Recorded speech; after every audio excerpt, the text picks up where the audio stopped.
मेरा काम है, इसके लिए कर जाऊंगा। जब में जो टेस्ट भी इन बात का ग्रीन वर्क करना मेरा वो टेस्ट में जा सकेगा।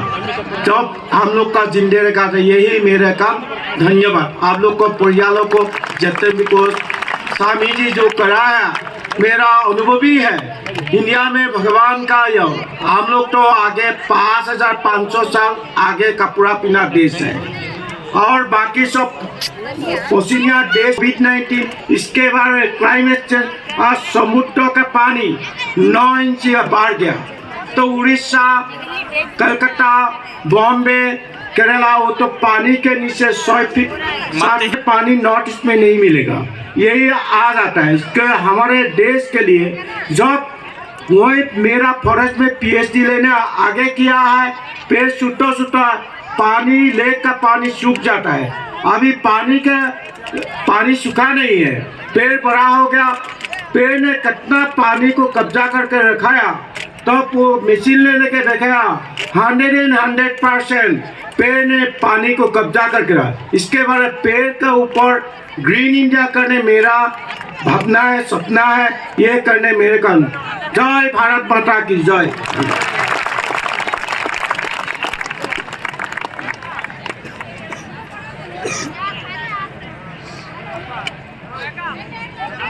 ಅವ್ರ ಹಿಂದಿ ನನಗ ತಿಳಿಬೇಕು, ಯಾಕ ನಾನು ಕರ್ಸಿದ್ದಲ್ಲ ಅವ್ರಿಗೆ.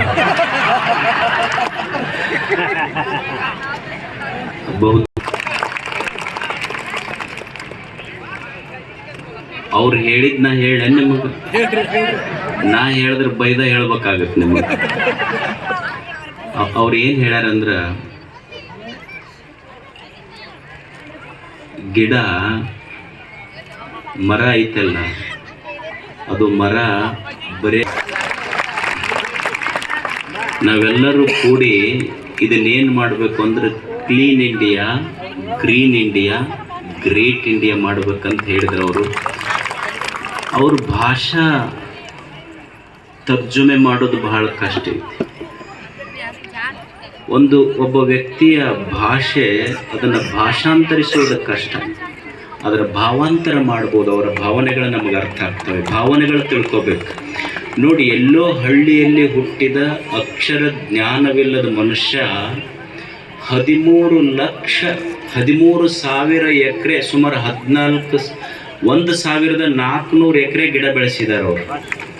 ಸೊ ಅಂಥವ್ರು ಅಲ್ಲಿಂದ ಅಸ್ಸಾಮದಿಂದ ಇಲ್ಲಿಗೆ ಬಂದು ನಿಮಗೆ 2 ಸ್ಫೂರ್ತಿಯ ಮಾತುಗಳು ಹೇಳಿದ್ದಾರೆ, ಅವರಿಗೆ ಧನ್ಯವಾದ. ಇನ್ನೊಂದು, ಈ ಸಲ ಜಾತ್ರಾ ಅಭಿಯಾನದಲ್ಲಿ ನಾವು ವಾಕ್ ಮತ್ತು ಶ್ರವಣ ಈ ಕೃತಕ ಕೈಕಾಲು ಜೋಡಣೆ ಅಭಿಯಾನ ಮಾಡ್ತಾ ಇದ್ವಿ. ಅಂದರೆ ಯಾರಿಗೂ ಆಕ್ಸಿಡೆಂಟ್ನಾಗೋ ಪೋಲಿಯೋ ಆಗೇನೋ ಭಾಳಷ್ಟು ಜನ ಬಡವರಿಗೆ ಕೈ ಮುರ್ಕೊಂಡಿರ್ತಾರೆ, ಕಾಲು ಹೋಗಿರ್ತಾವ.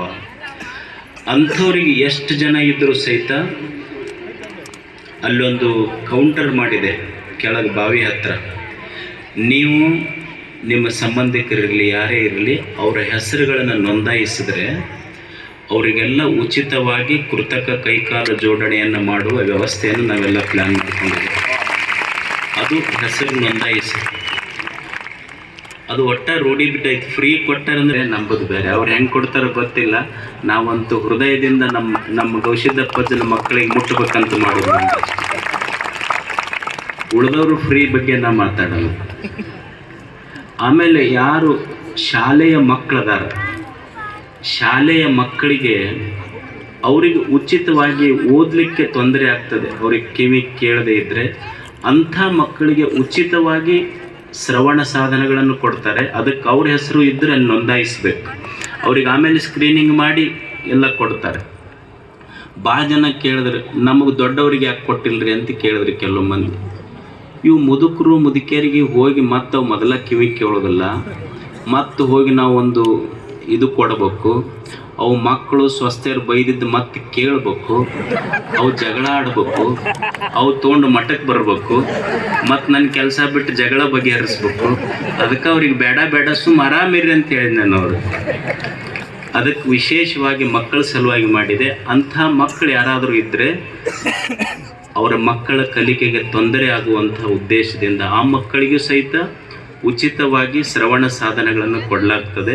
ಅವರ ಹೆಸರನ್ನು ಅಲ್ಲಿ ನೋಂದಾಯಿಸಿರೋದನ್ನು ಧನ್ಯವಾದಗಳು.